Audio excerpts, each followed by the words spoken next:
ప్రధానమంత్రి గారిని సీఎం జగన్మోహన్ రెడ్డి గారు కలవడం వెనుక ఆంతర్యం ఏమనుకుంటున్నారు? ఆయన ఇప్పటికి ఇది తొలిసారి కాదండి, అనేక సందర్భాల్లో ప్రధానమంత్రి గారిని వెళ్ళి కలిశాడు జగన్మోహన్ రెడ్డి గారు. ఒకసారి కాదు, 2 సార్లు కాదు, దాదాపు ఈ 5 ఏళ్లలో 25 సార్లకు పైగా జగన్మోహన్ రెడ్డి గారు వెళ్ళి ఎవరిని కలిశారు? ప్రధాని నరేంద్ర మోడీ గారిని కలిశారు. ఇన్నిసార్లు నువ్వు ప్రధాని నరేంద్ర మోడీ గారిని కలిసావు కదా, ఏం సాధించావు అంటే ఒక్కటంటే ఒక్క విషయం చెప్పుకోలేడు ఈ జగన్మోహన్ రెడ్డి.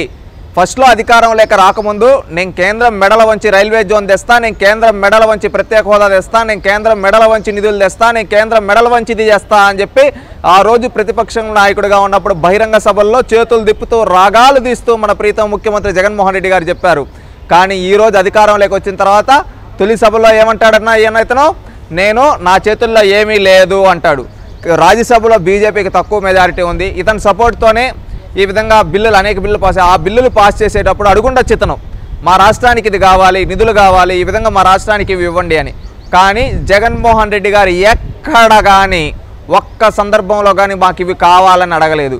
ఇప్పుడు ఏమంటే రాష్ట్రంలోకి వచ్చి కేంద్రం పైన దోయేస్తాడు, ఇంకొక దగ్గరికి పోయి ఇంకొక దానిపైన దోయేస్తాడు.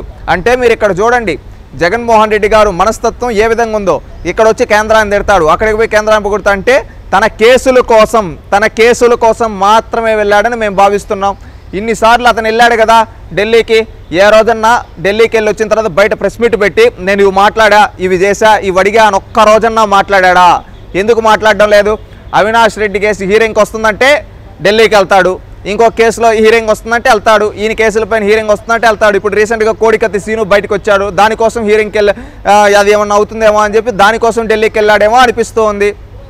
ఈ విధంగా 1 కాదు 2 కాదు అనేక సందర్భాల్లో జగన్మోహన్ రెడ్డి గారు చేసిన తప్పిదాల వల్ల ఆ తప్పిదాలను కప్పిపుచ్చుకోవడానికి కేంద్రం దగ్గర మెప్పు కోసం ఈ విధంగా రాష్ట్ర ప్రయోజనాలను తాకట్టు పెట్టిన వ్యక్తి జగన్మోహన్ రెడ్డి. ఇంకొకటి ఏంటంటే తెలుగుదేశం, జనసేన ప్లస్ బీజేపీ వాళ్ళు చంద్రబాబు నాయుడు గారిని పిలిపించుకున్నారు. బీజేపీ వాళ్ళు చంద్రబాబు నాయుడు గారిని కేంద్రం దగ్గరికి పిలిపించుకున్నారు.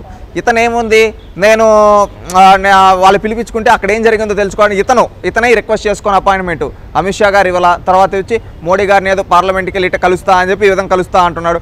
ఈ విధంగా మీరు చూస్తే క్లియర్ కట్గా జగన్మోహన్ రెడ్డి గారు లాలూచి రాజకీయం చేయడంలో, కుట్రపూరిత రాజకీయాలు, ఊసరవెల్లి రాజకీయాలు చేయడంలో జగన్మోహన్ రెడ్డి గారి ఎక్స్పర్ట్. ఏ విధంగా అంటే చంద్రబాబు నాయుడు గారు ఈ మధ్య రీసెంట్గా కొన్ని సభల్లో చెప్పారు. ఏమని చెప్పారు? ఇదే జగన్మోహన్ రెడ్డి ఆ రోజు 2011 ఆ టైంలో తన భార్యని తన బావని ఢిల్లీకి పంపించి బెయిల్ కోసం సోనియా గాంధీ కాళ్ళు పట్టుకొని బెయిల్ తెచ్చుకున్నాడని సాక్షాత్తు ఇది షర్మిలా గారే చెప్పారు తన నోటి నుంచి. ఈ విధంగా లాలూచి రాజకీయం చేసే జగన్మోహన్ రెడ్డి ఈరోజు అదే లాలూచి రాజకీయం, అదే ఊసరవెల్లి రాజకీయం చేయడానికి ఢిల్లీకి వెళ్ళాడని మేము భావిస్తూ ఉన్నాం.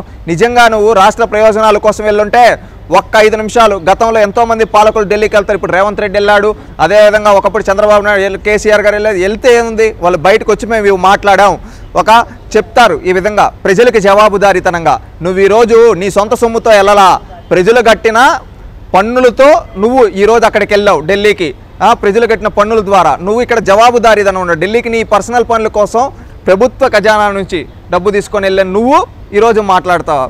అందుకని నేను క్లారిటీగా చెప్పేది ఏంటంటే జగన్మోహన్ రెడ్డి గారు ఊసరవెల్లి రాజకీయం చేస్తున్నారు. ఈ టైప్ ఆఫ్ రాజకీయాలు అనేది ప్రజలు ఇష్టపడటం లేదు. ఇంకొకటి ఏంటంటే జగన్మోహన్ రెడ్డి గారు ఓటమి తాలూకు భయంతో రేపు ఎన్నికల్లో తనకు సహకరించాలనే విధంగా అడగడానికి కుట్రపూరిత రాజకీయాలు చేసి వెళ్తూ ఉన్నాడు.